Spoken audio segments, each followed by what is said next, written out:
পরিস্থিতির মধ্যেই ঢাকা ছাড়েন সরকার দলের প্রভাবশালী ব্যক্তিরা। দেশের পরিস্থিতি নাজুক দেখে বিদেশ থেকেই স্বজনদের জন্য কাটেন ঢাকা ছাড়ার টিকিট। এদের মধ্যে রয়েছেন প্রায় 2 ডজন এমপি মন্ত্রী। পাড়ি জমিয়েছেন যুক্তরাষ্ট্র, যুক্তরাজ্য, কানাডা, সিঙ্গাপুর সহ কয়েকটি দেশে। দেশের সংকট মোকাবেলার পরিবর্তে দেশ ছাড়াকে দুঃখজনক বলে মন্তব্য বিশিষ্টজনদের।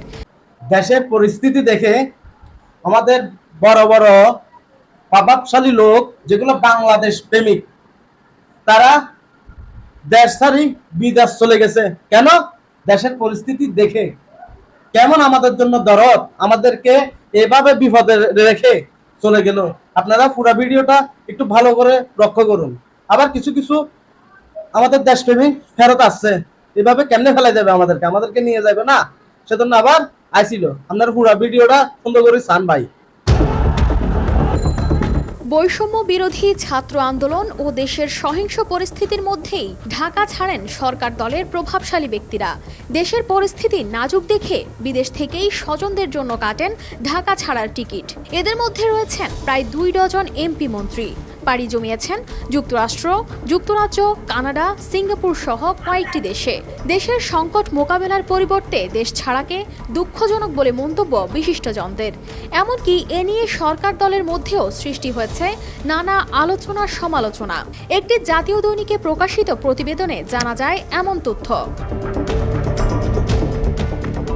প্রতিবেদন অনুযায়ী কোটা আন্দোলন ঘিরে দেশে যখন বিরাজ করছে উত্তাল পরিবেশ, চারদিকে ছড়িয়ে পড়ছিল সহিংসতা, এমন জটিল পরিস্থিতিতে গত 15 জুলাই মধ্যরাতে দেশ ছাড়েন সাবেক অর্থমন্ত্রী আ.হ.ম মুস্তফা কামাল।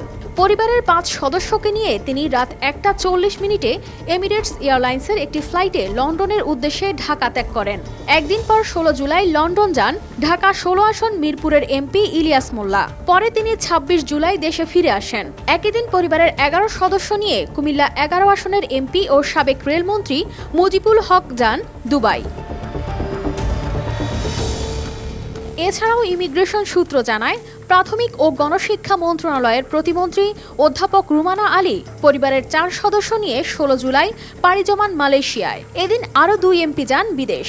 তাদের মধ্যে ছিলেন ময়মনসিংহ 8 আসনের এমপি মাহমুদ হাসান সুমন। তিনি পরিবারের 4 সদস্য নিয়ে গেছেন সিঙ্গাপুরে। অপরজন কুমিল্লা 8 আসনের এমপি আবু জাফর মোহাম্মদ শফিউদ্দিন যান চীন। আবার বিদেশে অবস্থান করা কেউ কেউ ফিরেও এসেছেন দেশে। এর মধ্যে সাবেক পররাষ্ট্রমন্ত্রী এ.কে আব্দুল মোমেন এমপি ছিলেন আমেরিকায়। তিনি ফিরে আসেন 28 জুলাই। চট্টগ্রাম 10 আসনের এমপি মহিউদ্দিন বাচ্চু 28 জুলাই টরন্টো থেকে ঢাকায় ফেরেন। এছাড়া পরিবেশ, বন ও জলবায়ু পরিবর্তন মন্ত্রী সাবির হোসেন চৌধুরী আমেরিকা থেকে সস্ত্রীক ঢাকা ফিরে আসেন 17 জুলাই। তবে দেশের এমন সংকটময় পরিস্থিতিতে দেশ ছাড়ার এমন ঘটনাকে দুর্ভাগ্যজনক বলে মন্তব্য করেন বিশিষ্টজনেরা। আওয়ামী লীগ দলীয় সূত্রগুলো জানায়, দেশের এই টালমাটাল পরিস্থিতির মধ্যে তাদের এই বিদেশ যাত্রা নিয়ে সরকারি দলের মধ্যে রয়েছে ব্যাপক প্রতিক্রিয়া। এমনকি আওয়ামী লীগের সভায় এদের নাম নিয়েও হয় তুমুল হইচই। কানিস ফাতেমা শিমু, RTV।